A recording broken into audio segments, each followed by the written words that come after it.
2. 1. L'histoire de Dieu, du monde et de toi. 3. Dieu est l'union de trois personnes liées par l'amour.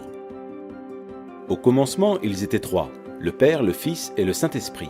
Non pas trois dieux différents, mais un Dieu, union indissoluble de trois, une triunité ou trinité. La Trinité n'est pas un problème de maths ou une ancienne énigme. C'est la bonne nouvelle que Dieu est amour. Depuis toujours, le Père a aimé son Fils dans l'unité de l'Esprit. Comment pouvons-nous nous représenter cela ? En fait, le Fils de Dieu est l'image de Dieu. Il nous donne accès à la vie de Dieu. Ainsi, considérons par exemple la scène du baptême du Fils de Dieu. Nous y voyons le Saint-Esprit descendre sur lui, tandis que le Père déclare « Tu es mon enfant bien-aimé, tu fais toute ma joie ». Cette scène est un aperçu de la vie éternelle de Dieu. Le Père a toujours aimé son Fils avec la joie du Saint-Esprit. Mais cet amour était trop beau pour qu'il le garde pour eux. Le Dieu d'amour souhaitait le partager. Ainsi, le Père a fait un monde au travers de son Fils et par son Saint-Esprit, car il veut que des milliards d'enfants rejoignent sa famille. Toi et moi avons été créés pour entendre cette déclaration. Tu es mon enfant bien-aimé, tu fais toute ma joie. Le sens de la vie, c'est de trouver notre place avec eux. 2. L'histoire du monde est l'histoire de deux hommes. Dieu a placé un homme, Adam, à la tête de l'humanité pour qu'il la bénisse et prenne soin d'elle. Mais Adam se détourna de Dieu, se replia sur lui-même et plongea le monde dans la mort et la malédiction. L'humanité fut déchue de la grâce. Maintenant, nous partageons tous cette humanité brisée et nous ressentons les effets de sa malédiction. La race humaine est comme un sapin de Noël qui a été abattu et arraché de sa terre naturelle. On peut se déguiser avec des décorations fantaisistes, on peut effectuer toutes sortes de bonnes actions. Mais nous périssons. Nous n'avons aucune vie spirituelle en nous et nous nous dirigeons vers notre perte. La race d'Adam est sous la condamnation de Dieu. Dieu a prononcé un non définitif à ce mode de vie parce qu'il veut quelque chose de très différent pour nous. Il veut que nous trouvions tous la vraie vie dans un second Adam. Jésus-Christ. Le Fils est venu sur terre en devenant un simple homme et fut nommé Jésus. Il est entré dans notre monde brisé et a pris en charge notre cause perdue. Comme un champion qui gagne la course pour nous, Jésus prit place dans nos chaussures et vécut la vie parfaite que nous ne pourrions jamais vivre. Puis, sur la croix, il mourut d'une mort maudite, mort qui devait être la nôtre. Mais en faisant cela, il prit la nature maudite d'Adam et l'anéantit. En effet, 3 jours plus tard, il revint à la vie, avec une vie vraiment nouvelle, là où il n'y a ni mort ni malédiction. Il nous invite maintenant à entrer dans sa vie et dans sa famille. 1. Tu fais un avec Adam. Feras-tu un avec Jésus ? Par notre naissance, nous faisons un avec Adam. On dit bien tel père, tel fils. C'est pourquoi nous partageons aussi sa nature égoïste, sa mort et sa malédiction. Unis à Adam, nous n'avons pas de vie en nous-mêmes et aucun espoir pour l'avenir. Mais Jésus vient pour offrir une incroyable union avec lui. Telle une branche de sapin de Noël, nous pouvons être coupés de l'arbre Adam et greffés à l'arbre Jésus-Christ. Pensez aussi à une autre image d'union. Nous pouvons faire un avec Jésus comme dans un mariage. Imaginez un mariage entre un prince et une mendiante. Elle est sale et pauvre, avec un nom honteux et un avenir sans espérance. Pourtant, le prince l'aime et s'offre à elle dans le mariage. Dès qu'ils sont unis, que se passe-t-il ? Le prince prend toutes les dettes de son épouse et elle reçoit toutes les richesses de son prince. Il couvre son nom honteux et lui donne son nom. Elle est invitée dans sa vie, sa famille et son héritage. Grâce à son prince, elle peut appeler le roi papa. Et tout cela grâce à leur union conjugale. C'est exactement la même chose avec Jésus. Si nous le recevons, tout ce qui est nôtre, notre péché, notre malédiction deviennent siens. Il paie le prix de tout cela sur la croix. Et tout ce qui est sien, sa justice, son héritage, deviennent nôtres. Si nous faisons un avec Jésus, dès maintenant nous sommes adoptés dans la famille. Son esprit devient notre esprit, son Père devient notre Père. Nous appartenons à ses frères et sœurs dans l'Église, nous prions le même Père et l'entendons exprimer son amour pour nous par ses paroles. Tu es mon enfant bien-aimé, tu fais toute ma joie. Ce sont nos privilèges maintenant. Et quand Jésus reviendra, nous participerons aussi à sa vie physique et immortelle. Il ramènera nos corps à la vie et créera un monde nouveau, juste et droit. Ce jour-là, Dieu jugera le monde, confirmant à jamais son non à Adam et son oui à Jésus-Christ. Tu fais un avec Adam, mais il n'y a aucun avenir dans cette vie-là. Cependant, les bras tendus vers toi, Jésus te lance une invitation. Il s'offre à toi, te donne sa vie même, sa famille et son avenir. Il est à toi si tu veux l'inviter dans ta vie. Fais un avec Jésus. Les trois t'invitent dans leur cercle d'amour. Les deux déterminent le monde. Veux-tu faire un avec le Fils de Dieu ?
Mais as-tu besoin d'un homme tel que moi?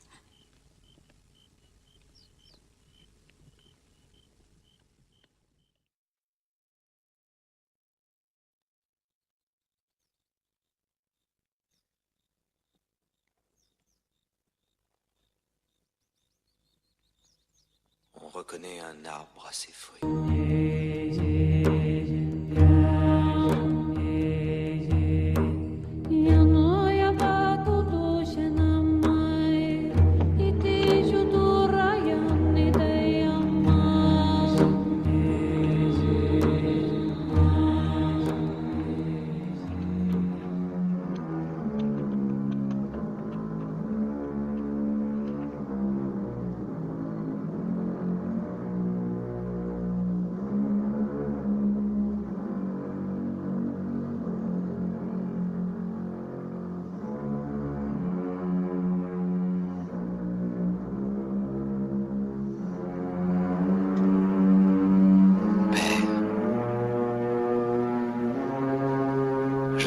vous exaucer ma prière.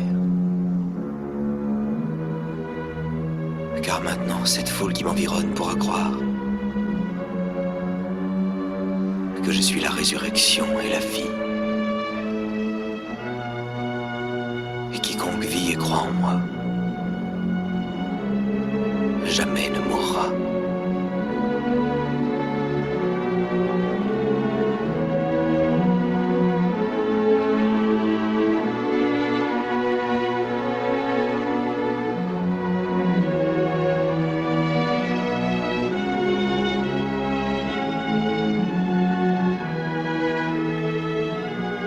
Je suis descendu dans les régions inférieures,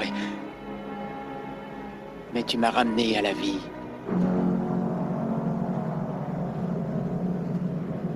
Seigneur, mon Dieu.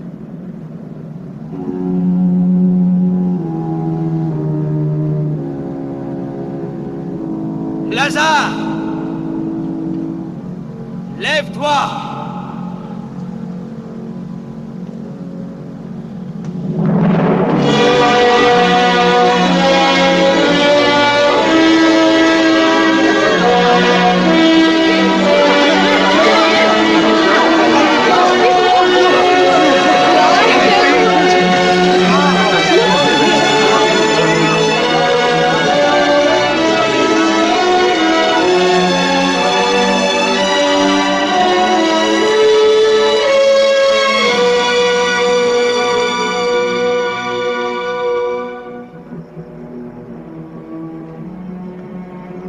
Celui qui croit en moi, celui-là vivra, quand même il serait mort.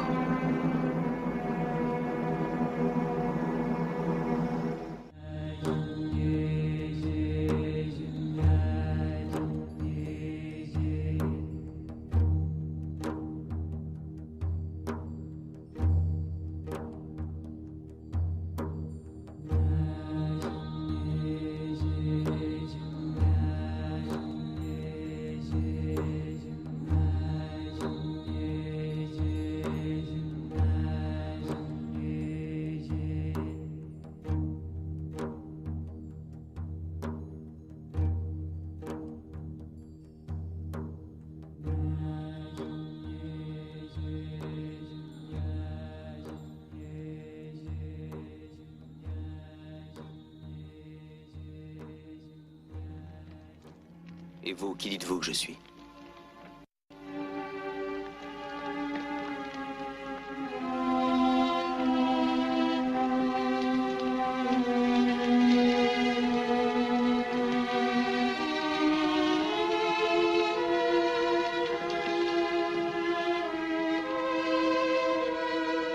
Je dis que tu es le Messie.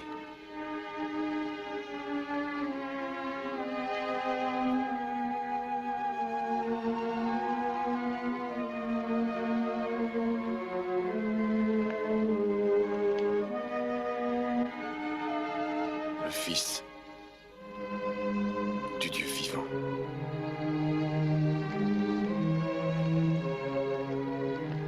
En disant cela, Simon, fils de Jonas, tu prouves toi-même que tu es béni entre les hommes. Car ce ne sont pas la chair et le sang qui t'ont révélé cela, mais c'est mon Père qui est dans les cieux. Aussi, dorénavant, je t'appellerai Pierre, le roc.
Ceux qui ont fait du tort à eux-mêmes, les anges enlèveront leurs âmes en disant « Où en étiez-vous à propos de votre religion ?»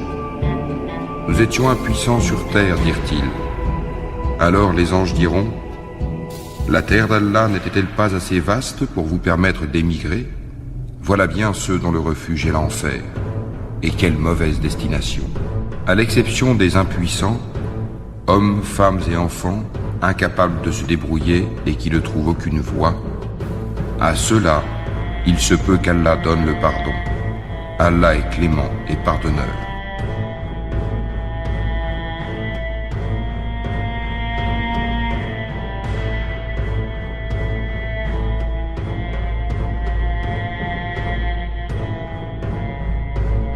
Il se peut qu'Allah donne le pardon. Voilà bien ceux dont le refuge est l'enfer. Et quelle mauvaise destination. Alors les anges diront « La terre d'Allah n'était-elle pas assez vaste pour vous permettre d'émigrer ? La terre d'Allah n'était-elle pas assez vaste pour vous permettre d'émigrer ? Voilà bien ceux dont le refuge est l'enfer. Et quelle mauvaise destination. »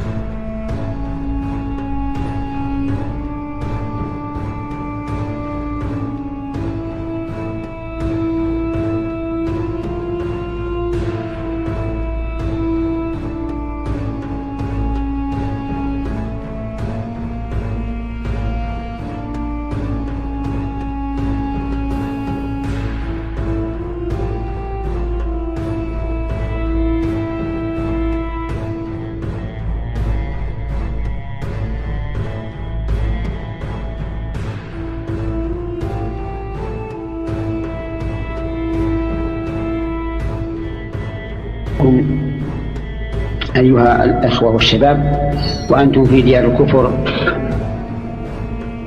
أن تحرصوا على إنجاز مهمتكم لتفارقوا هذه البلاد إلى بلاد الإسلام، لأن البقاء في بلاد الكفر بدون ضرورة يخشى على الإنسان منه.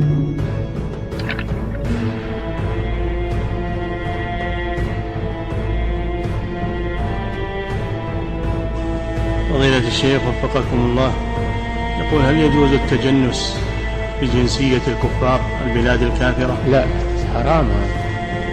إذا تجنس بجنسية الكفار سرت عليه أحكامهم، صار منهم. المسلم يتبرأ من الكفار، يقيم عندهم بقدر الضرورة بدون أنه يتجنس بجنسيته، يأخذ إقامة على نظام الإقامة فقط. نعم، بقدر الضرورة. نعم. قد نص العلماء على أن البقاء في ديار الكفار مع القدرة على الهجرة في سبيل الله سبحانه وتعالى من الكبائر بهذه الآية، فأولئك مأواهم جهنم وساءت مصير. ولا يجوز للمسلم أبدا أن يبقى في هذه الديار التي يدرس فيها للأبناء والبنات الكفر والعياذ بالله. كيف يتسنى لرجل مسلم أن يقذف بابنه أو ابنته في مكان يدرس فيه سب الله عز وجل أو سب نبيه صلى الله عليه وسلم؟ لا شك أن هذا من الخيانة التي قال عنها النبي صلى الله عليه وسلم: ما من راع يسترعيه رعية فيكون رعيته إلا ويأتي يوم القيامة يعني خائنا عند الله سبحانه وتعالى، أو كما قال النبي صلى الله عليه وسلم. فنوصي الإخوة جميعا والأخوات الذين عرفوا شريعة الله ووفقهم الله سبحانه وتعالى للإسلام أن يبادروا بالهجرة ولا يلتفتوا إلى من ثبتهم عن الهجرة الواجبة، وهذا من أنواع الهجرة الواجبة، الهجرة من ديار الكفار إلى ديار المسلمين. Ceux qui ont fait du tort à eux-mêmes, les anges enlèveront leurs âmes en disant « Où en étiez-vous à propos de votre religion ? Nous étions impuissants sur terre, dirent-ils. Alors les anges diront « La terre d'Allah n'était-elle pas assez vaste pour vous permettre d'émigrer ? Voilà bien ceux dont le refuge est l'enfer. Et quelle mauvaise destination ! À l'exception des impuissants, hommes, femmes et enfants, incapables de se débrouiller et qui ne trouvent aucune voie, à ceux-là, il se peut qu'Allah donne le pardon. Allah est clément et pardonneur.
Hey everyone, I have been putting off making a video for a long time, and I have been trying to control my temper in my new effort to be a better person. However, seeing as to how people won't stop being dimwits, I'm gonna have to spell this out for you. Islam is not a race, it's a religion. Therefore, when I say Muslims have to believe in Muhammad, their prophet, and follow him as their ultimate role model, it doesn't mean I'm a racist. Because Islam is not a race. If you believe in Muhammad and Allah, you're a Muslim. If you follow Muhammad as your ultimate role model, you're a Muslim. What did Muhammad do? He was a rapist, a pedophile, a mass murderer, not to mention a warmonger, liar, cheater, thief, adulterer. He took in hundreds of sex slaves, spilled plenty of blood all around the world, all in his name, all on his hands, all because of his teachings. And if you fall for this jihad is self-betterment crap, see, I said I wasn't going to get angry. You deserve anything that comes to you. Because the information is out there. Okay? Jihad is not self-betterment. Jihad is from the noun juhd, meaning to put out effort. Okay? Now, Islam took this Arabic word and turned it into jihad, and that means for the sake of Allah. Jihad is exerting effort for the sake of Allah. Now, what does Allah want? Allah wants everybody to become Muslims. Okay, jihad is mentioned several times in the Quran. Several times in the Quran it's mentioned, kill them and fight them. Cut off their heads. Now, some people will say, well, just because it's jihad, it doesn't mean it's violent jihad. Okay, on the terms in Islam where you don't have an explanation in the Quran, you're supposed to refer to Sirah and Sunnah. That's everything that Muhammad said and did. For Muhammad, what he did when he was in Mecca, a pagan place, when he was outnumbered, when he first started on his revelations and he was first trying to convert people, he did it peacefully, secretly. He did it, pretended that he wasn't doing anything, and then was doing everything on the down low. Then he started to call for people to convert on the outside, publicly. Then he got kicked out of Mecca because him and his buddies were troublemakers and the pagans didn't want them there. And what happened? They went to Medina. Okay? Medina already had a following for Muhammad.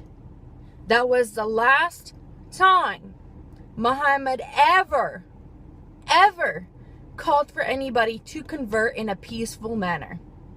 Never again in Muhammad's life did that happen.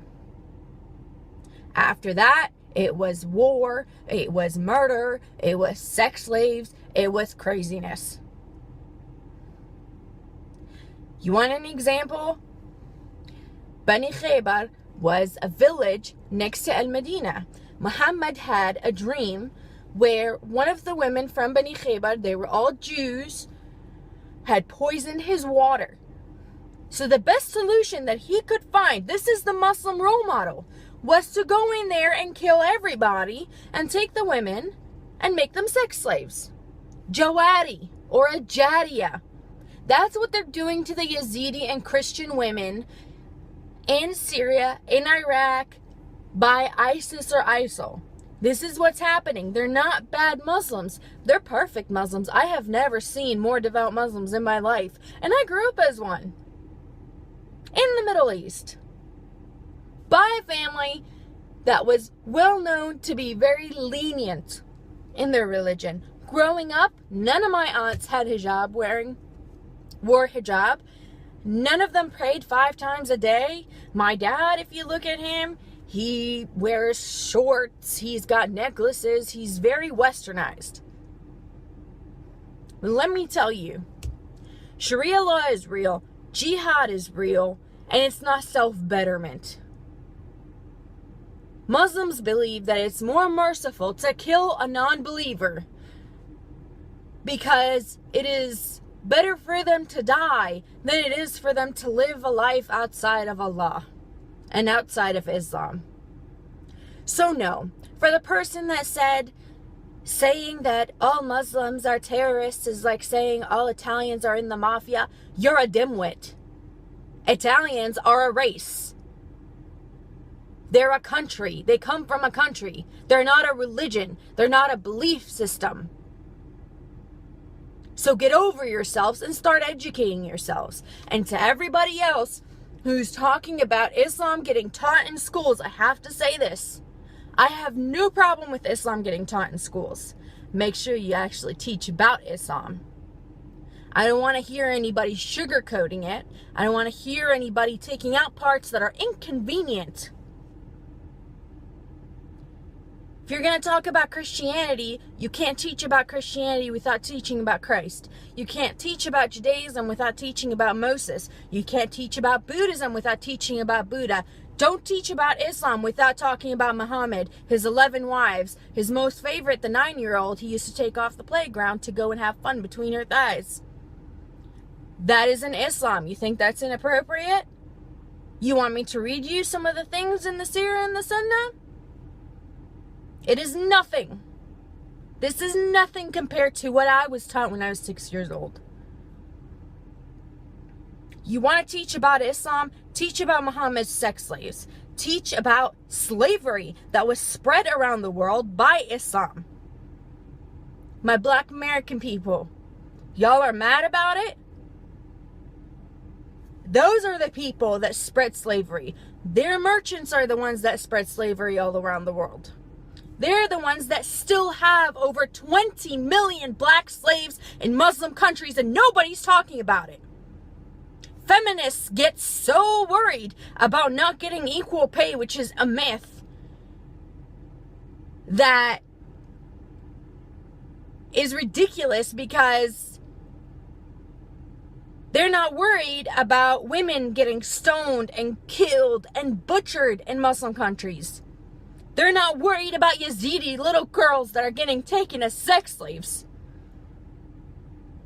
You hypocrites. The LGBT community is so concerned about baking a cake. Yet people who are just accused of being gay in Muslim countries are getting thrown off of buildings. You hypocrites. I have had it.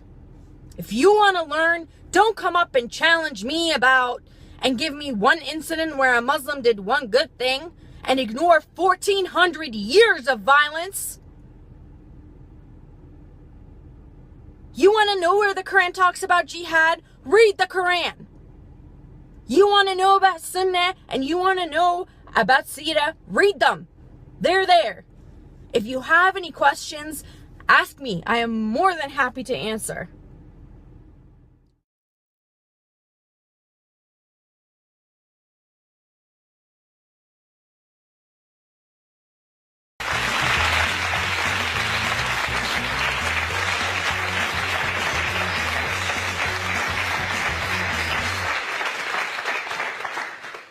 Herr Abdel Samad, wunderschönen guten Abend. Erklären Sie uns, was hat der IS-Terror mit dem Islam zu tun? Das hat schon mit dem Islam etwas zu tun. Erstmal der Name, das heißt der Islamische Staat.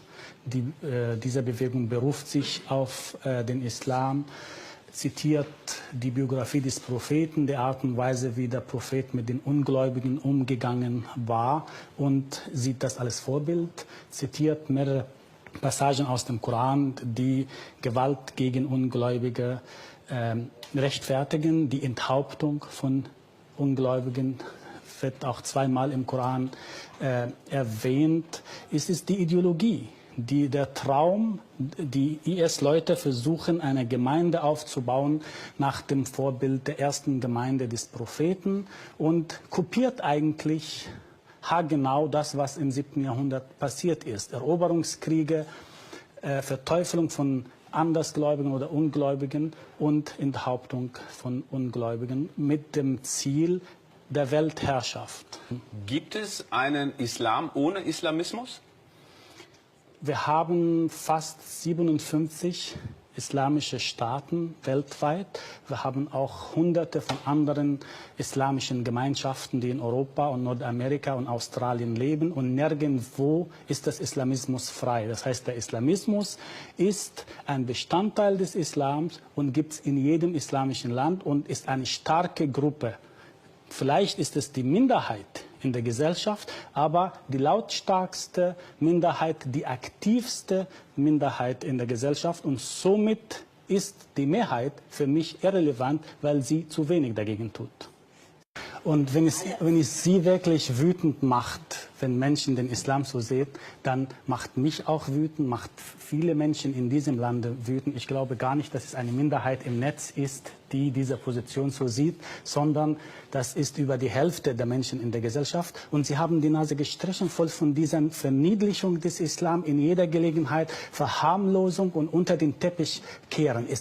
Der Islamismus ist kein Phänomen der letzten 100 Jahre. Der Islamismus ist genauso alt wie die islamische Geschichte selbst. Die ISIS-Leute machen nichts anderes, alles, was Mohammed und seine Gefährten im ersten...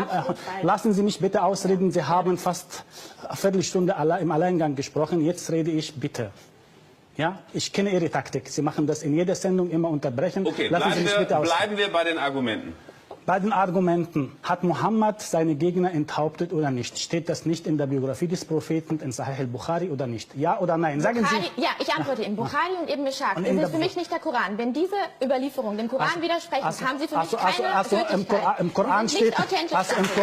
Sie stehen im Widerspruch zum Geist des Korans, deswegen lehne ich sie ab. Im Koran steht nicht im Surah 47, und wenn ihr auf die Ungläubigen trifft, dann enthauptet sie. Christen erhoben. Wir gucken da gerade ganz viel auf die Vergangenheit. Sie haben mich unterbrochen. Warum unterbrechen Sie mich, wenn Sie Frau Hübsch überhaupt nicht unterbrochen haben? Sie hat genug geredet. Nein, entweder rede ich zu Ende oder ich verlasse diese Diskussion. Okay. Weil das wird seit Jahren hier geführt, dass Diskussionen unter den Teppich gekehrt. Nein, das hat wohl damit zu tun, hat mit der islamischen Eroberungsgeschichte zu tun.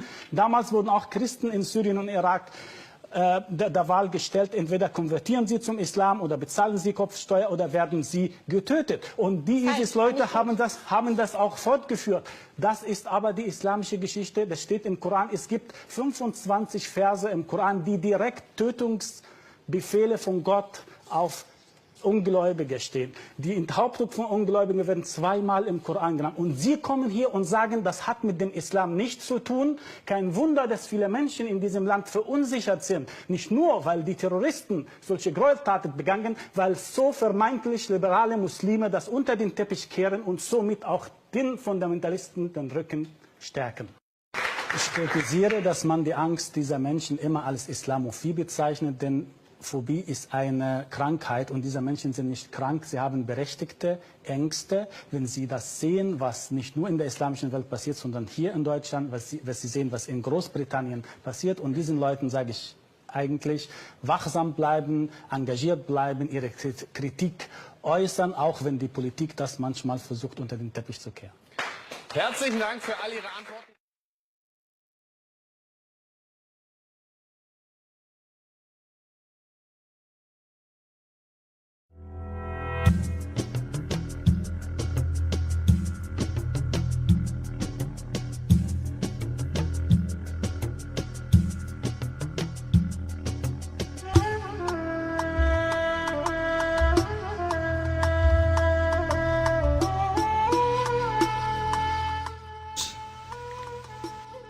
Que les islamistes font très bien. Actuellement, les chrétiens d'Égypte bénissent le Seigneur pour l'État islamiste. C'est parce que l'État islamiste actuellement est en train de montrer vraiment ce qu'est véritablement l'islam. Comme cela, les chrétiens se différencient totalement de l'islam. Ils montrent leur vrai jour, véritable jour. Religion de haine, un islamiste, il vit dans la peur, continuellement.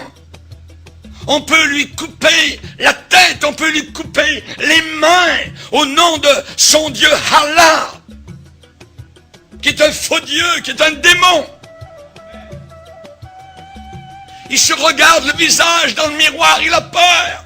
Il ne sait pas. Quand il prie, qu'il se met à genoux, il a peur. Il vit dans la peur. Nous les chrétiens, nous sommes véritablement la religion de paix, la religion d'amour. Nous pardonnons. Nous pardonnons. L'islam ne pardonne pas. C'est une religion de vengeance. Le secret d'une vie paisible. Une vie paisible. Nous les chrétiens, nous ne sommes pas des contentieux, nous ne sommes pas des gens de guerre, des gens de troubles. Nous sommes des gens de paix. Nous ne tuons personne, voyez. Nous ne prenons pas les armes. Nous ne sommes pas armés de couteaux pour tuer au nom de notre Dieu, voyez. Nous ne mettons pas des ceintures d'explosifs autour de nous pour faire du mal, voyez, et pour qu'ensuite, si nous mourons dans l'explosion, nos parents, évidemment, se réjouissent de notre mort, parce que maintenant, nous sommes avec des vierges dans des ébats sexuels éternels, là-haut, dans ce paradis de fous, voyez. Non, nous ne sommes pas du tout de cette race-là. Nous avons, nous, le secret d'une vie paisible, l'éternel.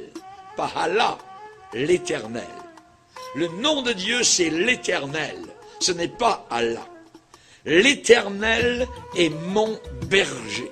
Je ne manquerai de rien. Dans les locaux de ce journal, Charlie, eh bien, il y avait un homme du gouvernement français qui déclarait en disant, eh bien, ces gens-là tuent. Et d'autres, sur le panel, étaient en train de déclarer, oui, mais on peut avoir des gens fanatiques dans d'autres religions, parmi les bouddhistes, parmi les chrétiens, les catholiques, tout ça. Mais l'autre, répondant sur le panel en disant, mais oui, mais ceux qui se disent chrétiens ne tuent jamais.